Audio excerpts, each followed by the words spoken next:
Entre os anos de 2011 e 2015 na Colômbia, algumas mulheres que saíam à noite para trabalhar como prostitutas estavam desaparecendo. Por se tratar muitas vezes de mulheres sem uma casa ou até mesmo uma família presente, a polícia não era informada. Porém, como os desaparecimentos não cessavam, em algum momento as autoridades tomaram conhecimento dos fatos. Rapidamente, um homem que vivia em meio a uma floresta, em uma cabana improvisada, foi apontado como principal suspeito. O seu nome era Fred Valencia.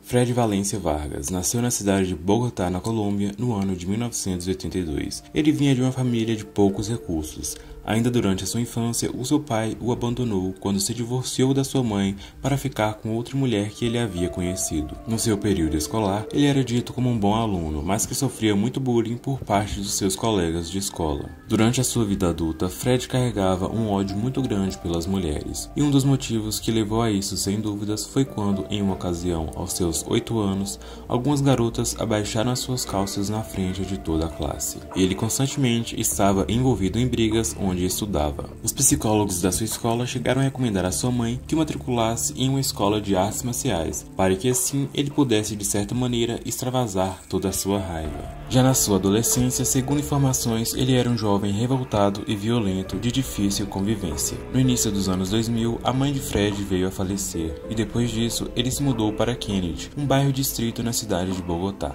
Lá ele conheceu uma mulher e teve um relacionamento amoroso. Por algum tempo, Fred parecia ter deixado para trás todo aquele rancor que ele carregava das mulheres, já que vivia uma vida feliz e tranquila com a sua companheira. Nessa época, Fred trabalhava como vendedor e com isso ele constantemente fazia viagens a trabalho. Um dia, quando retornou de uma de suas viagens, a sua vizinha lhe disse que sempre que ele saía para trabalhar, a sua mulher o traía levando alguns homens para sua casa. Então, junto dessa notícia e o recente falecimento de sua mãe, ele, que ficou extremamente desiludido, começou a usar drogas e em pouco tempo já estava morando na rua. A sua alimentação era baseada no que ele encontrava no lixo, e o seu teto era sempre as estrelas. Durante o período em que esteve na rua, ele teria passado por uma cirurgia de apêndice, e depois disso foi necessário que ele usasse por um ano uma bolsa de colonostomia. Como não era possível fazer uma boa higienização da sua bolsa, ele estava sempre exalando um intenso mau cheiro, e automaticamente as pessoas o isolaram.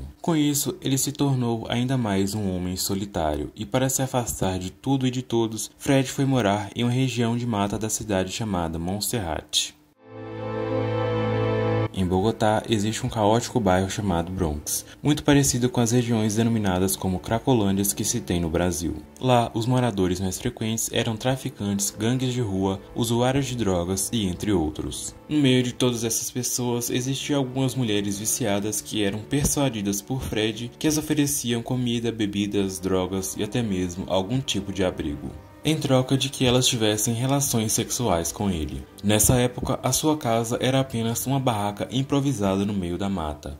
Uma vez que ele convencia a sua vítima para o seu covil, ele as abusava sexualmente e logo após as asfixiavam. Os seus corpos eram enterrados nas imediações ou até mesmo debaixo da sua casa improvisada. O local onde ele atuava era ideal, já que o policiamento era praticamente nulo. Lá, ele estava livre para fazer quantas vítimas ele desejasse. Segundo ele, o motivo de seus crimes era simplesmente porque, de alguma forma, as suas vítimas não o agradavam. Sendo assim, ele as enforcava. Ele dizia também que às vezes as enforcavam, mas que logo em seguida tentava reanimá-las. Não se sabe se isso é mesmo verdade ou não. Em uma entrevista, ele disse que chegou a ter relações sexuais com uma de suas vítimas que já estava morta, mas que acabou não gostando da experiência, já que não achava aquilo muito correto. Fred dizia que a sua vítima que mais o havia marcado teria sido a sua última. A sua morte ocorreu no ano de 2014. No dia do crime, ele dizia ter encontrado em uma esquina por volta das 7 da noite. Eles então foram para sua cabana improvisada, e lá estavam algumas peças de roupa que ele iria usar como pagamento pelos serviços da moça. Porém, segundo Fred, a mulher não quis ter relações com ele e ainda tentou roubar o seu celular usando um facão que ele guardava na sua casa. Mas rapidamente Fred tomou o controle da situação e a estrangulou. Logo após a sua morte, ele colocou pedaços pedaços do seu corpo em uma bolsa e enterrou no seu quintal. Ao total, ele fez 18 vítimas. Em 22 de novembro de 2015, uma mulher procurava, junto com a sua filha, um local para que ela pudesse, assim como Fred, construir uma casa improvisada no meio da mata. Nesse momento, elas acabaram chegando no local onde ele morava. E o cachorro que estava com elas farejou alguma coisa no meio de um lixo que estava no local. Nesse momento, Fred saiu da sua casa e perguntou o que elas estavam procurando. E elas disseram que estavam ali à procura de um local para que pudesse construir uma casa para morar. Fred, mesmo que ainda muito relutante, permitiu que elas construíssem no lote que ele dizia ser dele. A sua única exigência era que elas construíssem longe do seu lixo. Não se sabe o motivo, mas Fred, no dia 30 de novembro, contou a um de seus vizinhos que havia matado uma mulher. Imediatamente, a polícia foi acionada.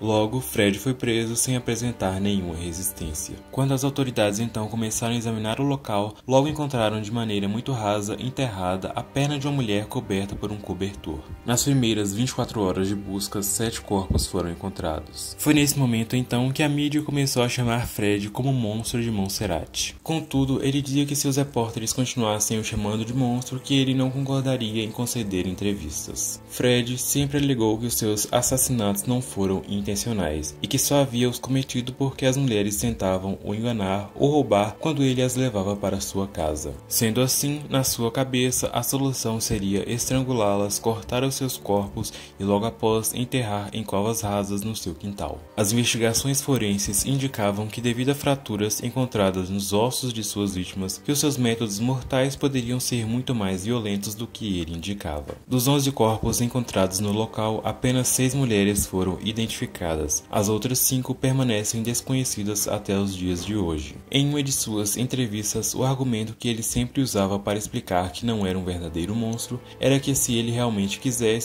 as suas vítimas não seriam apenas 18, mas que passariam de 100.